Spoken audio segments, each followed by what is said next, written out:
Alliance for Massage Therapy Education, the 2014 Annual Business Meeting. My name is Stephanie Beck. I'm the Director of Marketing here for the Alliance for Massage Therapy Education. I will also be your moderator assisting you today. I'd like to start off by introducing our President, Pete Whitridge of AFMT. He will be your host, and he will be walking us through and directing the meeting today. So, Pete, are you there? Can you hear us? Hi, Stephanie. It's great to talk to you today.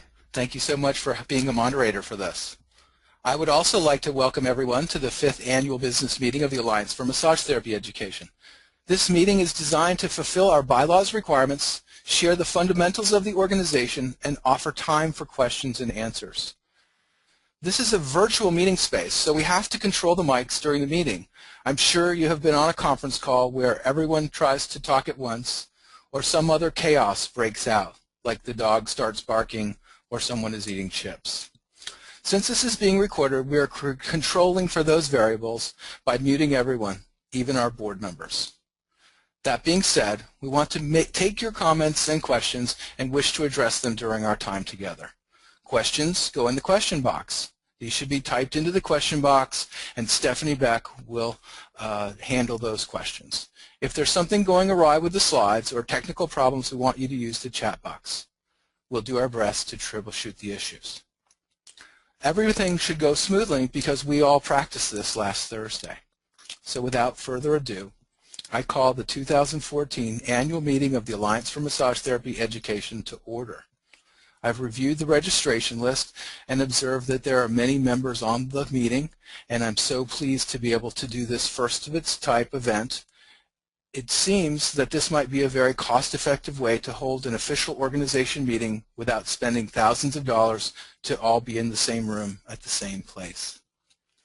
Also, please note that we will not be holding elections during this meeting. Rather, the first phase of the election process is open now and ends on July 23rd. You will learn more about the 2014 election and slate in just a few minutes.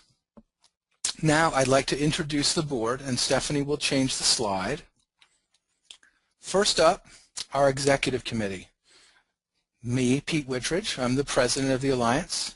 Sue Bibick is here. She is the vice president. Eric Polgar is our treasurer. And Krista Fratantoro, who you can't see on the camera, but she is also on the meeting with us. We have 5 other directors: Stephanie Beck, our marketing committee; Cherie Sonnen-Moe, conference planning; Gloria Lawrence, curriculum development; Iris Berman, professional standards; and Dawn Saunders, membership chair. Finally, and I'd like you to switch to the next slide if you can, it's my pleasure to also introduce 3 very important people in our organization: Nancy Dale from Conference Planning, Dawn Hogue from the Teacher Training Curriculum Development Committee, and Tracy Walton. All 3 of these women have agreed to provide us with information and guidance as we go through this meeting, and I so appreciate their time last Thursday and, of course, here today. By the way, there are 2 Dawns on this call, so we will be very sure that you know whether Dawn Hogue is speaking or whether Dawn Sanders is speaking. And we'll go to the next slide for the agenda. You can see the agenda on the screen, and we have approximately an hour and a half scheduled for presentations and up to 30 minutes for questions and answers. The Alliance has been the center of many projects in our field, and I'm so proud to be your president. From our beginnings in the summer of 2009 until now, we have worked collectively to influence the field of massage by outlining the core competencies for massage educators. We believe that massage therapy is a holistic and health and wellness practice. We strive to be included in all aspects of integrative medicine. We believe that touch can change consciousness on the global level and can be transformative for everyone involved. We're an all-volunteer army working to outline teacher education standards. Our main project, the National Teacher Education Standards Project, the resulting core document, and the current curriculum development project are our highest priorities. In addition, we're honored to work with COMTA to co-host the 2015 Educational Congress, and we are very excited to be able to announce the winners of the 2004 Educator of the Year. We believe in volunteerism and are part of various projects in the field, such as the Massage Therapy Body of Knowledge Project, the ELAP Blueprint, and the Model Practice Act. Many of our board members and committee members also volunteer time with other boards and organizations, such as the Massage Therapy Foundation, the Federation of State Massage Therapy Boards, and the NCB. I see the Alliance as the hub of a wheel of massage education. From entry level to graduate level, we must have highly trained and qualified teachers in all massage classrooms.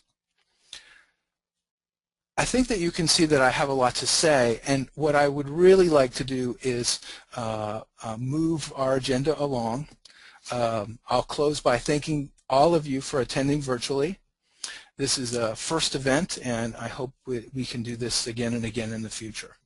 We've all saved money by just using the technology at hand. So as you can see from our agenda, I'm going to turn the floor over to our treasurer, Eric Polgar, from the University of Western States. Eric brings tremendous energy to his role, and I'm glad to have him on our board.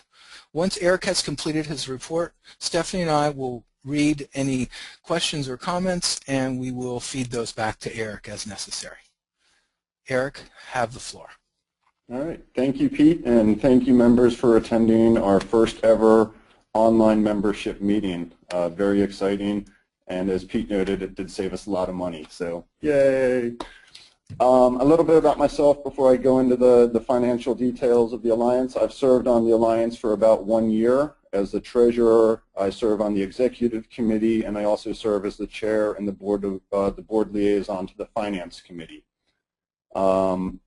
I also am on the membership task force, which is currently looking at our membership levels and ways to generate revenue. And I serve as the board liaison to the Integrative Healthcare Policy Consortium, which is an organization that the Alliance is a member of. So now with all of that, I would like to give you an update on the financial health of the Alliance. During 2014, the Alliance board approved an operational budget which has guided spending in accordance with our financial policies. We also identified 6 goals that the Alliance wanted to focus on in 2014, and I'll talk about those shortly. This report that I'll be presenting will compare projected expenses and revenues to actual expenses and revenues for the first half of 2014. It will also provide a banking summary for the first half of 2014. And I believe in fiscal responsibility and transparency, and so you are going to get a complete picture of our current situation, as well as what we've been spending money on and what we plan to spend money on in the future. Next slide, please, Stephanie. So the goals that the Alliance has created that revolve around finances for 2014, we wanted to create a surplus fund with a minimum contribution of $10,000. As you'll see when we advance, we have already started that process, and we have contributed more than our goal of $10,000. And so I was really happy that we were able to fulfill that goal this year.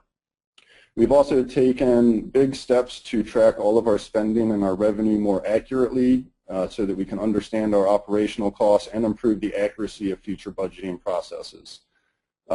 We have been doing budget to actual reports. The board is updated on a monthly basis for our current fiscal situation, and all spending is in compliance with our financial policies. We did operationalize the financial policies. We are focused on sustainability and making sure that the Alliance is here for many more years to come so that we can pursue our mission and our vision. And we wanted to stabilize the Finance Committee by identifying and bringing in 2 new committee members. And that way I can relieve Sue Vivek and Deborah Curtis, who I want to give 2 big thumbs up to you ladies for the work that you've been doing on the Finance Committee. But I'm looking to replace them and put them into other positions with the Alliance. We had the last 2 goals, which were to develop a 2015 operational budget for the Alliance, as well as to develop a budget for the 2015 educational conference. And both of those goals are currently being worked on with the Finance Committee and the various people that are involved with that. And so the operational budget will be presented to the board in late November for approval, and it will run the fiscal year January to December 2015. And the 2015 Educational Congress budget has been developed, and it's going to be presented at the next board meeting for approval. So that's kind of an update of where we are on our goals, and if we look at the next slide, we'll get to the details of our financial picture. So we run on a January to December fiscal calendar. At the beginning of January 2014, we had a net value of $45,681.70. Over the first 6 months of 2014, we have incurred lower expenses than what we projected, but we've also incurred lower revenues than what we projected. But our ending balance so far as of June 30th was $54,046. So I think we've done a really good job of being fiscally responsible, growing our assets, and putting ourselves in a good position for the rest of the year. When you look at our ending balance, we have 3 different accounts that we operate out of. Our checking account has $36,352 in it. Our savings account, which is that contingency surplus fund that I was describing earlier, has $15,001, and our PayPal account, which is how we accept a lot of our online payments, has $2,692, and so that totals $54,046, which is a better place than what we had initially projected for midterm of 2014. So again, while our expenses have come in lower than what we projected, so has our revenue. And you'll see a breakdown of that over the next couple of slides. So next slide, please. So this chart is comparing the revenues that we projected for 2014. And if you look at the chart, the dark green bars are what we budgeted, and the light green bars is what we've realized so far. And so you can see that there's several membership levels that we did not reach our goal. Part of that has to do with within the membership structures, we have allied members. A couple of the allied companies have merged, and so we lost a little bit of revenue with them merging. Instead of being 2 organizations, they're now 1. But we also did not meet our goals in the gold level CEU provider category or in the corporate sponsor category. And so we do have some work to do over the back half of 2014 to catch ourselves up with our revenue projections. And next slide.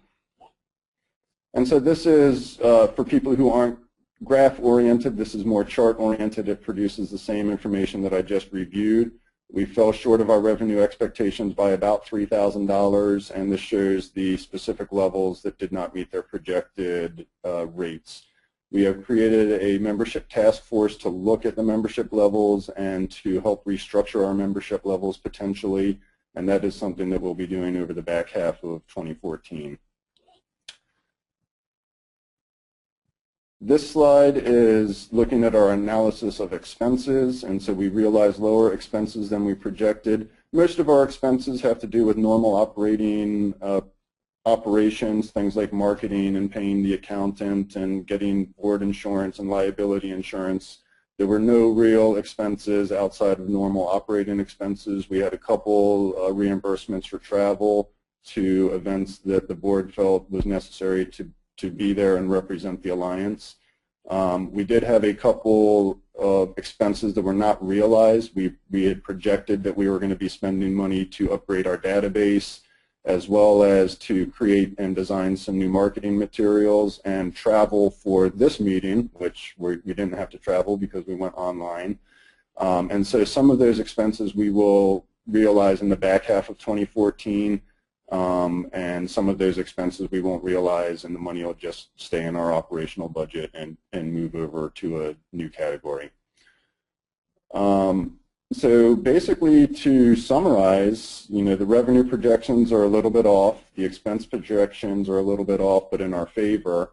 We're in a better fiscal shape than where we projected we would be mid-year, and I'm very excited about the future and what we have in store. A big project that's coming up is the 2015 Educational Congress, and so that'll be the focus of a lot of the financing and budgeting over the back half of the year is taking care of those projects. And I believe that's my last slide. And so I had to minimize my questions bar. I'm not sure if there was any questions, but if there were questions that were asked, I'll be happy to answer those. And if anybody needs more information, please let me know. So Stephanie, I want to check in with you about the anything on the question bar or from the chat box. Yep, and I'm not seeing anything. Eric, you must have done a fabulous job because I see no questions coming up about the finances or the revenue. Okay. Anything. So I think we're good. Okay, and of course in the future if people have questions or they want some more information, we are very transparent and we will provide you with any answers to questions that you might have. Oh, wait a minute. As I speak, there seems to be a question that has come up.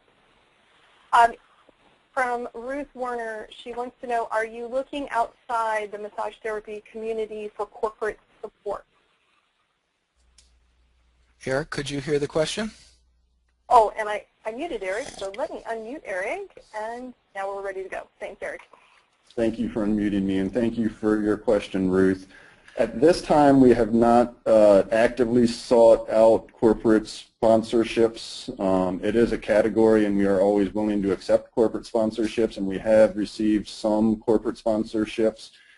Typically, the corporate sponsorships historically have revolved around our conference, and without having a conference this year, we didn't really take active steps to bring in sponsorship dollars, but we have lined up sponsors for the 2015 Educational Congress, and that will be reflected in the back half of the reports that you'll get to see next year. So Ruth, I hope that answers your question. Right. And Ruth, if for some reason we didn't get that answered, if you would please let me know and we'll retype it or we'll get it taken care of for you. All right. Okay. All right. Wait a minute. We have some additional questions coming in here. How about schools or corporate schools? As far as corporate sponsorship goes? Schools can join as members, and again, you know, we've always, the membership committee is the group that reaches out to schools and to individuals to join the Alliance or to renew their membership. I don't think there's been a concerted effort to contact corporate schools and seek out sponsorship or donations, which is another avenue of revenue generation. But I am taking notes here, and this will be something that we talk about at the next board meeting. Perfect. All right. I think that wraps it up. Coolio. We got 2 thumbs up from Ruth, so thank you. Okay. Wonderful. Well, thank you, Eric, so much. And truly, it's been a pleasure to work with you on the board, and I appreciate the reporting and the fiscal responsibility that you've brought to us.